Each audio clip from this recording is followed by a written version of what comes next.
Bismillahirrahmanirrahim. Hello viewers, welcome to this episode. Today we will discuss Classic Science Assignment 5th week.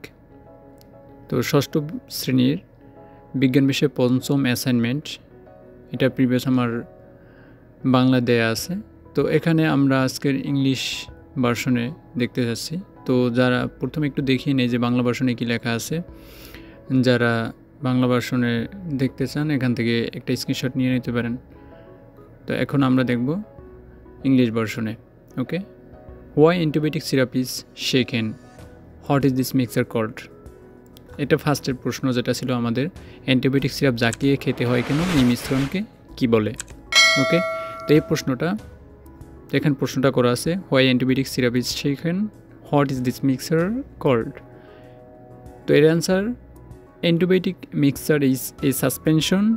After holding the suspension for a while, the solution and the solvent in the mixture separate and the liquid settles downwards in the mixture. এখানে বলা আছে antibiotic mixture is a suspension, অ্যান্টিবায়োটিকের মিশ্রণটা হয় এক ধরনের suspension. After holding the suspension, এই holding মানে সাসপেনশন যখন নেওয়া হয় ফর এ হোয়াইল কিছুক্ষণ মানে রাখা হয়, হোল্ড করা হয় বা কিছুক্ষণের জন্য রাখা হয়, the solution and the solvent মানে দ্রব এবং দ্রাবক ইন দ্য মিক্সচার ওই মিশ্রণে সেপারেট আলাদা হয়ে যায়, and the liquid settles downwards in the mixture. এবং মিক্সচারের এখানে যেটা আমাদের বাংলায় বলা ছিল যে নিচের দিকে মিশ্রণের মধ্যে দ্রব নিচের দিকে তৃতীয় পড়ে, যে দৃঢ় পদার্থগুলো এটা ডাউনওয়ার্ডস হয়। ওকে, দ্যাটস ওয়াই এই কারণে ডক্টররা রিকমেন্ড করে মানে নির্দেশ দেয় শেকিং মানে ঝাঁকিয়ে নিতে অ্যান্টিবায়োটিক সিরাপকে ঝাঁকিয়ে নিতে বলে বিফোর ইটিং অর টেকিং, যেটা আমরা বলি না কেন। এরপর দ্বিতীয় প্রশ্ন, দুধ কি জাতীয় মিশ্রণ, যারা বাংলা লিখতে চান এখান থেকে একটা স্ক্রিনশট নিয়ে নিতে পারেন। তো দ্বিতীয় প্রশ্ন, explain what kind of milk mixture, ওটা আমরা এক্সপ্লেইন করব যে দুধ কি জাতীয় মিশ্রণ ব্যাখ্যা করো। তো এখানে বাংলাটা দেওয়া আছে, তো এটাই, milk contain more fat and less water, মানে বেশি চর্বি থাকে, দুধে বেশি চর্বি থাকে এবং কম পানি থাকে। Milk colloids are discussed in detail below, মানে এখানে যেটা বলা আছে বাংলার সাথে আমরা মিলিয়ে নিতে পারি বোঝার সুবিধার জন্য, যে নিম্নে বিস্তারিত আলোচনা করা হলো যে দুধ কোলের জাতীয় পদার্থ, এই দুধ কোলের জাতীয় পদার্থের ডিসকাস ইন ডিটেল বিলো, বিস্তারিত আলোচনা করা হলো। দ্য কোলের সাবস্টেন্স হ্যাজ টু ফেস, এই কোলের সাবস্টেন্সের এখানে কিন্তু বলা আছে কোলের জাতীয় পদার্থের দুইটি দশা থাকে। তো এখানে ফার্স্টেরটা হলো one substance in colloid does not dissolve in another, যে একটি আরেকটার ভিতরে যে কোলয়েড বিদ্যমান, একটি পদার্থ অন্যটি দ্রবীভূত হয় না। কোলয়েডের দুইটি দশা থাকে, যে একটি আরেকটির ভিতর দ্রবীভূত হয় না। তো সেটা এখানে বলা আছে যে one substance in colloid does not dissolve মানে দ্রবীভূত হয় না, গলে যায় না, ইন অ্যানাদার অন্যটির ভিতর। One is in small quantities, একটা থাকে অল্প পরিমাণে, and the other is in large quantities বেশি পরিমাণে। The substance which is in small quantities can not be seen with the necked I, মানে এখানে বলা আছে দ্য সাবস্টেন্স পদার্থ which is in small quantity যেটা কম পরিমাণ থাকে, ক্যান নট বি সিন দেখা যায় না, উইথ দ্য নেকড আই খালি চোখে, নেকড আই মানে নেকড মানে কি খালি, আই মানে চোখ, খালি চোখে দেখা যায় না। এরপরে 3 নম্বর যে কোশ্চেনটা, নিচের ছবিগুলো দেখো, এখানে বাংলা ভার্সন, তো এখান থেকে আমরা স্ক্রিনশট দিয়ে দেখতে পারি যারা বাংলায় লিখতে চাই। তো আমি আজকের ভিডিওর মেইন কার্যক্রম আমার ইংলিশ ভার্সনের জন্য, তো সেজন্য আমি ইংলিশ ভার্সনে চলে যাচ্ছি। ওকে, তো এখানে আসবো ফাঁকে ফাঁকে বলার জন্য।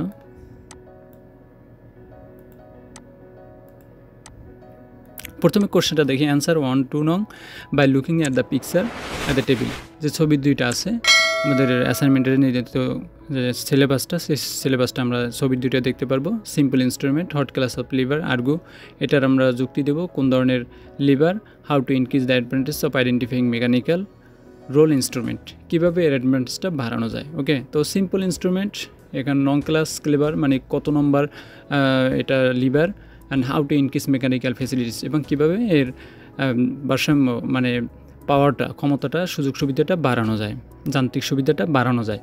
তো প্রথমে আছে ইএনটি মানে কি জাতি। ওকে, সেকেন্ড আমরা শর্তাবলী যেটাকে ইএনটি সেকেন্ড ক্লাস লিভার, এটা হচ্ছে মানে second class liver.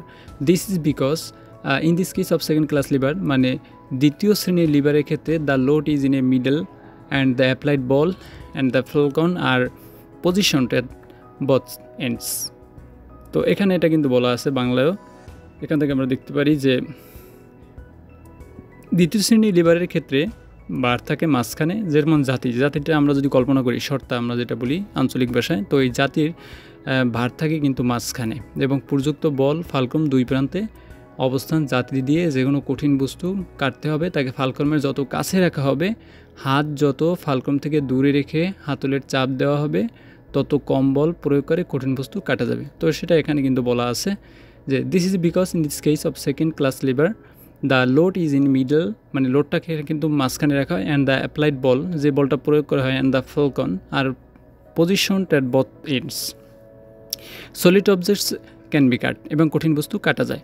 That is at the length of the load arm decrease and the force of the arm increase.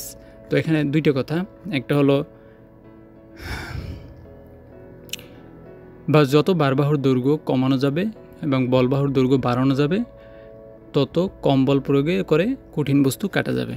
ওকে, এখানে তাই বলা আছে that is the length of the load arm decrease, যত decrease করব বারবাহু, and the force এবং বলবাহুর যত বাহু আমরা ইনক্রিজ করব, force of the arm increase, the less force can be, মানে কম বল প্রয়োগ করা, apply to the cut solid subject. Solid object মানে কঠিন বস্তুগুলো লেস ফোর্স মানে কম বল প্রয়োগে ক্যান বি অ্যাপ্লাইড টু কাট, মানে কাটতে কম বল প্রয়োগ করেও চলে যদি আমরা এই কন্ডিশনটা মানি, মানে লোড আর্ম ডিক্রিজ করব এবং ফোর্স আর্ম ইনক্রিজ করব। ওকে, এরপরে দ্বিতীয় যে ছবিটা আছে আমাদের অ্যাসাইনমেন্টের সিলেবাস আমরা দেখতে পারবো, এটা হ্যামার, এটা ফার্স্ট ক্লাস লিভার। ওকে, এখানে non class lever and argument. এরপরে how to increase mechanical facilities. Okay, this is because in the case of first class lever, মানে প্রথম শ্রেণীর লিভারের ক্ষেত্রে, এর অর্থটা প্রথম শ্রেণীর লিভারের ক্ষেত্রে the position of the fulcrum is between the applied force and the load.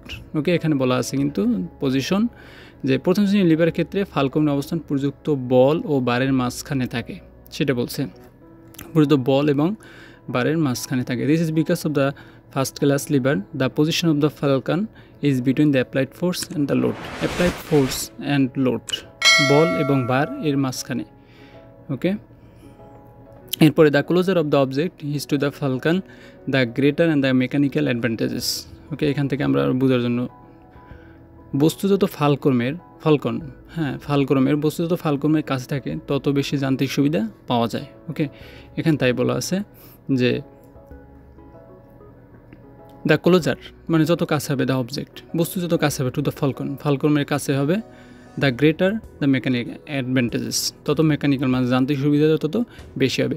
In the case of hammers এবং হাতুড়ির ক্ষেত্রে the length of the load arm can not be change, কিন্তু এটা আর্মটা কিন্তু কখনো বৃদ্ধি করা যায় না, হাতুড়ি তো ফিক্সড করা থাকে। Okay, just mechanical advantage is obtained by simply changing the length of the বল arm. The just mechanical advantages মানে যান্ত্রিক সুবিধাটা পাওয়া যাবে যে obtained by simply changing the length of the বল। ওকে, তো এখানে বলা আছে যান্ত্রিক সুবিধা আমরা হাতুড়ির ক্ষেত্রে তো বারবাহুর দৈর্ঘ্য পরিবর্তন করা যায় না, শুধু বলবাহুর দৈর্ঘ্য পরিবর্তন করে যান্ত্রিক সুবিধা পাওয়া যায়। তো কিভাবে? The further the ball is from the fulcrum the greater the mechanical advantage, মানে যত হাতুড়ির মানে বলবাহুটা দূরত্বে থাকবে, the greater the mechanical advantage, তত যান্ত্রিক সুবিধা বেশি হবে। তো আশা করি যারা ইংলিশ পার্সনে আসো তারা অবশ্যই এটা বুঝতে পেরেছো। তো সবাইকে ধন্যবাদ, সবাই ভালো থাকো, আল্লাহ হাফেজ।